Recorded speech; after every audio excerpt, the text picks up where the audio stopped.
Imaginez-vous un instant plongé dans les coulisses du football mondial, là où chaque chiffre résonne comme une explosion médiatique.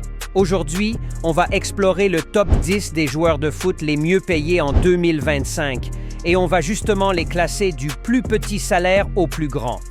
Oui, vous avez bien lu, de la 10e place jusqu'au sommet absolu. Préparez-vous, car les montants sont impressionnants, et les surprises aussi. Commençons donc par la 10e place, puis on remontera jusqu'à la première. Chaque joueur, un profil, un contrat, une image qu'il vend autant que ses buts. Et à la fin, j'attends vos réactions. Est-ce justifié? Qui est sous-payé à votre avis? On en débat en commentaire. 10e. À la 10e place figure Lamine Yamal, 18 ans seulement, mais déjà dans le top des revenus mondiaux du foot. Environ 43 millions de dollars pour cette année 2025, selon le classement de Forbes. Il incarne la nouvelle génération qui arrive très vite, décroche des contrats commerciaux majeurs et montre que l'image d'un joueur explose bien avant l'âge d'or traditionnel. En 9e position, on retrouve Jude Bellingham, estimé à environ 44 millions de dollars en revenus annuels. Il combine un talent énorme avec un profil commercial qui grimpe. C'est le genre de joueur jeune qui commence à gagner comme les stars établies.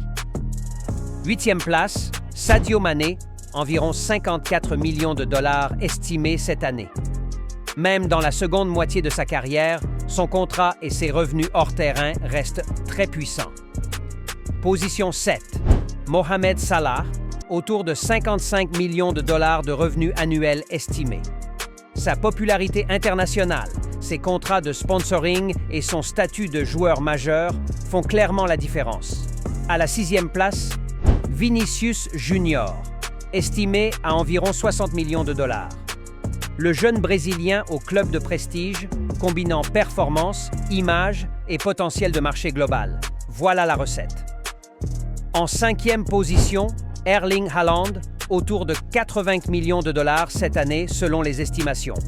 Il entre dans le cercle des très gros salaires, performances plus images plus records d'activité font exploser son contrat. 4e place, Kylian Mbappé, estimé à environ 95 millions de dollars en 2025. Il est quasiment à 100 millions. Pourtant, ne décroche pas le sommet de ce classement.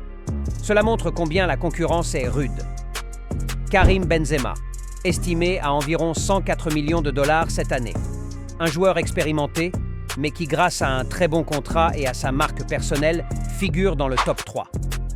À la 2e marche, Lionel Messi, environ 130 millions de dollars de revenus en 2025. Même en étant dans la fin de carrière, son aura, ses deals hors terrain et son statut mondial lui permettent d'afficher des chiffres gigantesques. Et enfin, à la première place, Cristiano Ronaldo, l'homme toujours au sommet, estimé à environ 275 à 280 millions de dollars cette année. Il reste le joueur le mieux payé au monde, combinant contrats d'exception et images planétaires. Voilà donc le top 10 du plus petit au plus grand salaire pour 2025 dans le football mondial. Mais bien sûr, salaire ici doit être compris comme revenus totaux. Pensez-vous que ce niveau de rémunération est compatible avec l'équité sportive ou simplement un business à part entière? Laissez votre avis en commentaire, on en débattra. Si cette vidéo vous a intéressé, n'oubliez pas de vous abonner, d'activer la cloche pour ne rien manquer et on se retrouve très vite pour une nouvelle exploration du business du foot. Merci d'avoir été là, à très bientôt.